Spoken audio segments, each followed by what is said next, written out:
Okay, my wonderful friends, we all know what the solar system looks like. The sun and all the little planets floating around it. Well, what if I told you this was literally the actual solar system, because it is being ripped on the arm of the Milky Way, and because the sun precedes everything, we're trying to catch up to it due to gravity. Now, there's another thing that we have to discuss, which is what is literally in space. All right, I'm sure most of you know that I've been doing research in light for many years, and these are the glowy particles of light. They are not just glowy for no reason. They are literally cascading out tons of particles, which we would call electrons. They're really muons and electron neutrinos together, and dust and all kinds of things. But what they are is we're being ripped through the arm. We're spinning this way. Obviously, you can see it spinning. And I understand that too, and I will show you that in Higgs bosons, because this is nothing more than a gigantic Higgs boson. Now, why do we have dark in between these light regions? What is that? They would say that's a repulsion pattern, or interference pattern in a double slit experiment. This is no double slit experiment. This is push to shove, push to shove, push to shove, push to shove. What that means is anytime you push one particle against another one, they glow. These are being forced into regions in front of them. That's why they're glowing. Now, some of them aren't glowing much because they're not hitting anything. But some of them are going to glow like crazy because they're hitting harder and harder things. Today there was a big thing about, we had a problem with the core of our galaxy flipping, first of all. Secondly, the overheating of our planet and the sun and all that stuff is nothing more than scrub. It's scrubbing through these particles. I'll explain quite clearly, I hope. Okay, this is suspicious observers, and we're suspicious of everything, and I am. Now, what is this? The planet is hitting something, you know, obviously we're forcing our way through other fields.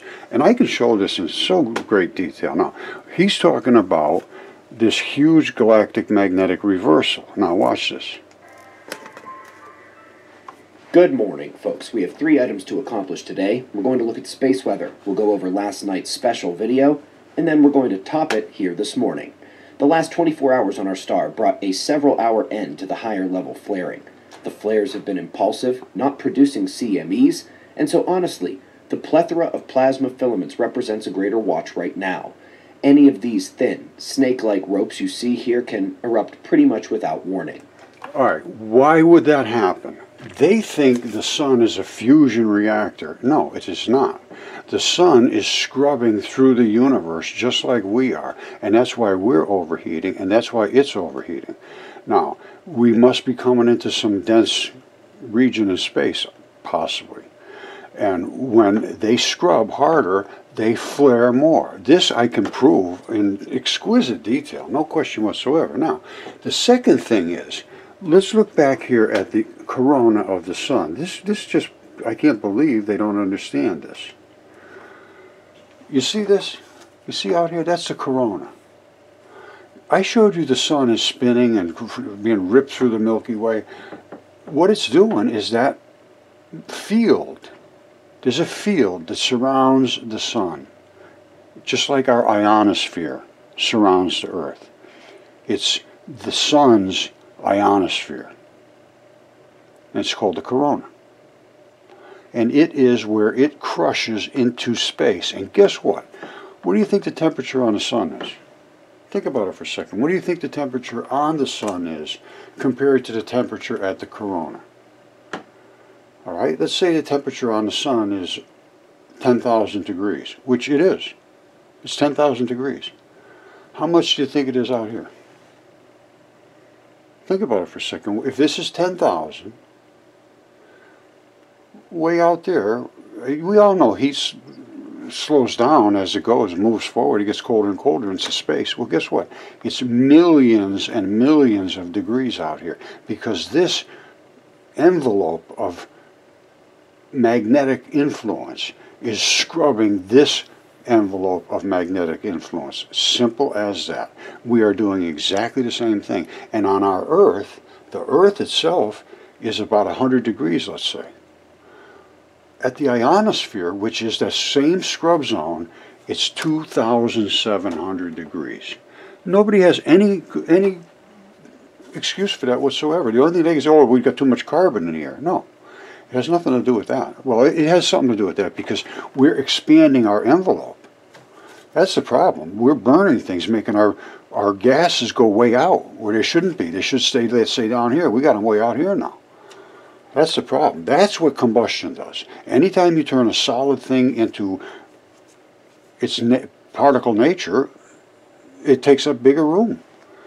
And that's why our gaseous envelope, and that's why we're having all this scrub and all these tornadoes and hurricanes and floods, and everything is changing on the Earth due to our scrub. And it appears that the sun is also scrubbing through the same particles. So it may not strictly be us expanding our thing. We just may be hitting a really bad spot in the universe right now that's going to scrub us to bits, possibly. There's no telling one way or the other.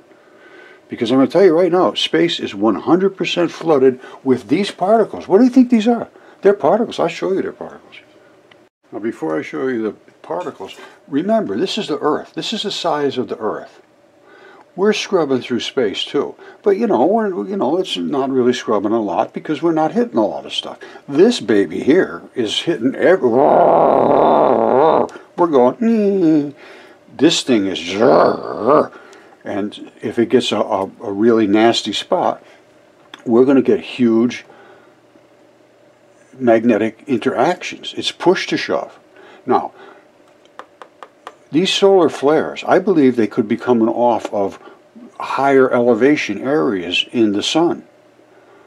I don't think they move around, the solar flares. All right, I'm going to leave it at this with Suspicious Observer. He's saying every climate study fails. Yes, because they don't understand the nature of what we're scrubbing through. He says, prove me wrong. Well, he's right. Nobody can understand anything now. There's not a single thing understood. He needs to include solar particles. And we need to have all of that understood before we can understand anything. I agree 100%. Let's talk, my friend. Okay, I'm going to show you in a second how poles do reverse. But listen to this now. This is better. Folks, the huge story of the day in the science world was the magnetic reversal around the active galactic nucleus of a galaxy.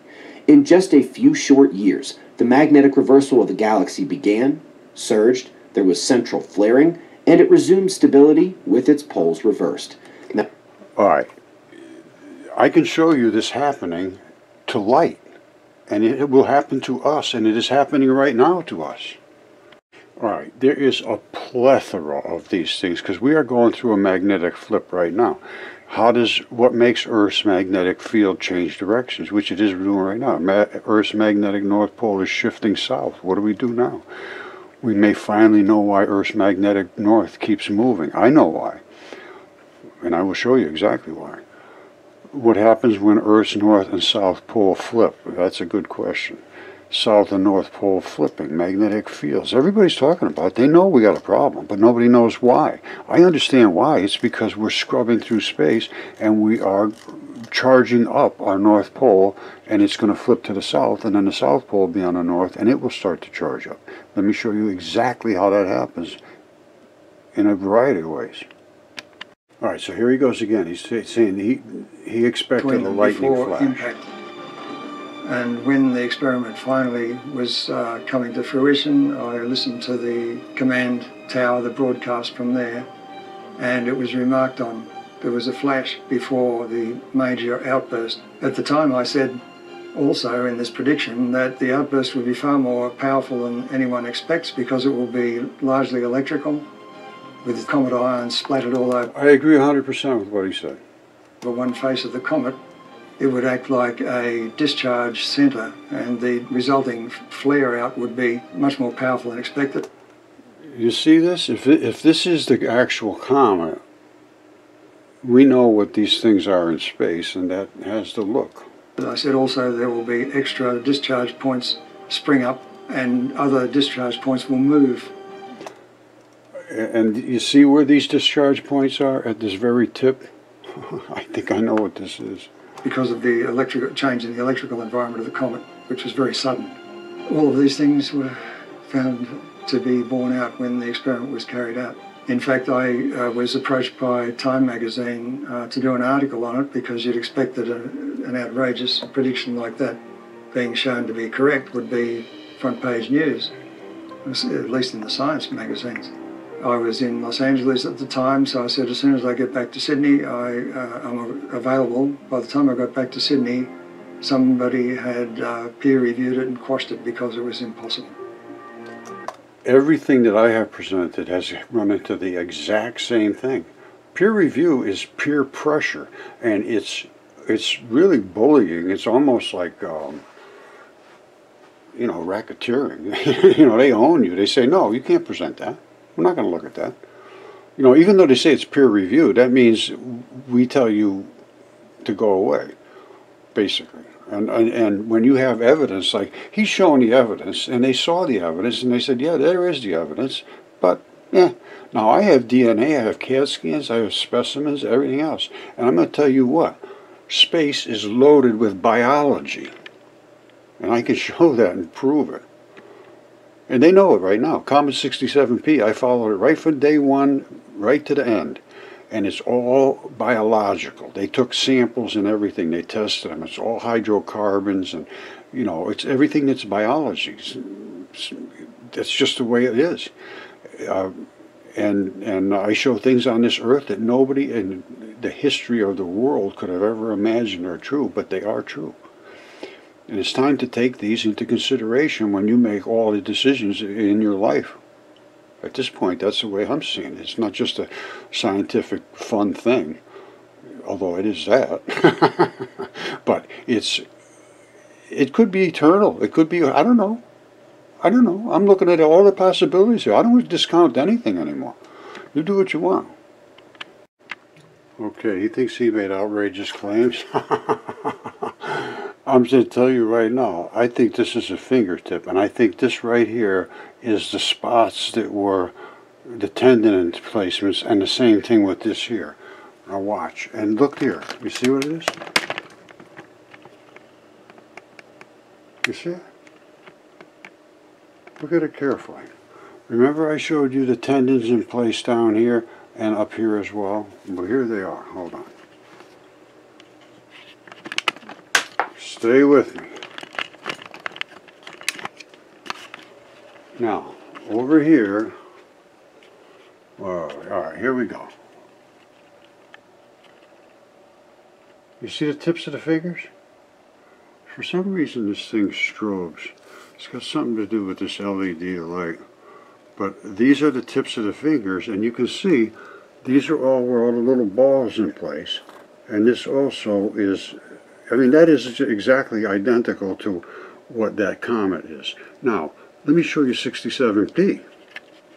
Before I show you 67P, remember, you see how bright the sun is hitting here? They're not just taking pictures of this with a flash bulb. This is the light hitting it from the sun. Now, where do you see 67P? This is the actual comet. And they landed on here and took samples and all kinds of pictures. And I know exactly what it is. It is a tendon anthesis. And these are the little spikes that held it in.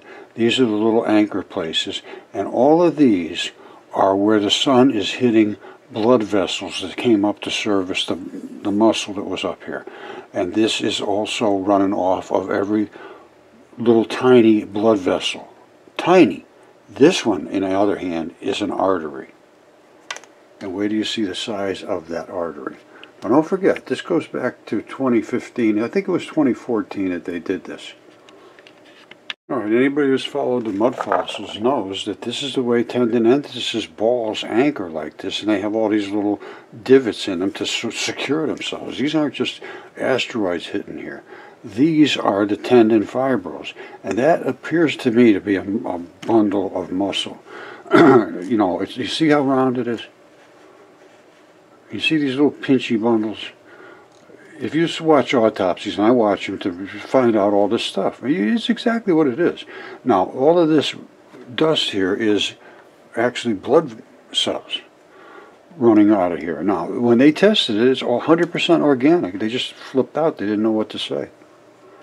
And let me show you the artery. All right, my contention is this is nothing more than barbecue smoke coming off of a roasting piece of meat in space that can't combust because there's nothing for it to burn and not enough oxygen. Now, all the astronauts say that space smells like steak. When they come in from a spacewalk, they take their suit off, it smells like steak. This is the anchor ball. You see that right there? I believe that's the artery. And that's feeding whatever was, I think this was Achilles tendon. And this was the ball, the artery that would feed down the foot towards the toes. This is the top, and you can see all of these blood vessels are cooking off because they have blood running up and down to service this tissue. And let me show you what it looks like in a different shot. You see this? This is 40 meters. This distance right here, 40 meters. This is like 1, 2, 3, maybe 4 times. So like 150 feet across. And this is that artery that shoots out that major blast. You see all these little bumps? They call them dragon balls. Those are literally blood vessels that let the blood just filter through your body. Every single cell in your body has to get blood. That's why there's so much of this. This is all vascular network. And when the sun hits it just the right way, it comes out like crazy. You know, the barbecue smoke. Alright, so there's the tendon ball and coming up the leg. To me, that's what it looks like to me. And this is North Carolina, Raleigh, North Carolina. Very, very large creature this is from. So here's another one. I'm telling you, it's just outrageous. This is a finger. This is a complete finger. You see the black? This one here and right there, these are the blood supplies. This is where the tendons anchor. Don't forget. This is the grip skin out here. That is the tendon enthesis right there. That is the tendon enthesis. Just take your time and look at it. You see it right there? And these are the straps that run down to another enthesis there. Remember? That's what makes it do that. That's the enthesis right at the end. That's the fingertip. Alright, and then there's another set. Right there that's where the first anchor comes, from the top down to this anchor. That's your joint right there. Then you got one here, comes down to here. Or maybe it comes to here and then to here. You got 3 of them. So one of them comes here. They're right in this area, but these are the anchors. And these are the blood supply. And that's another comet, Oumuamua or something like that. And they're all body parts. And they said there was battles in the heavens, and they smelled like steak. Okay, this is my claim, is that these are jets of meat smoke that can't combust, and they're being cooked by the sun. And it's just not blowing off. They're shooting out from wherever their blood vessels go. And these are going wherever they go. Okay, so I'm sure I said Velikovsky claimed that 15 BC, 15th century BC, that's 3,500 years ago, that Venus was ejected from Jupiter as a comet-like object, and passed near Earth. An actual collision is not mentioned, but it literally fried our atmosphere, boiled the oceans, and the only way people survived was get way up in the mountains and hiding in caves and stuff, and very, very few did survive. It was the cataclysm that apparently the feared god Jupiter gave birth to Venus. As I know it's another world that we live in now. Either you turn your back and walk away, or you start to look.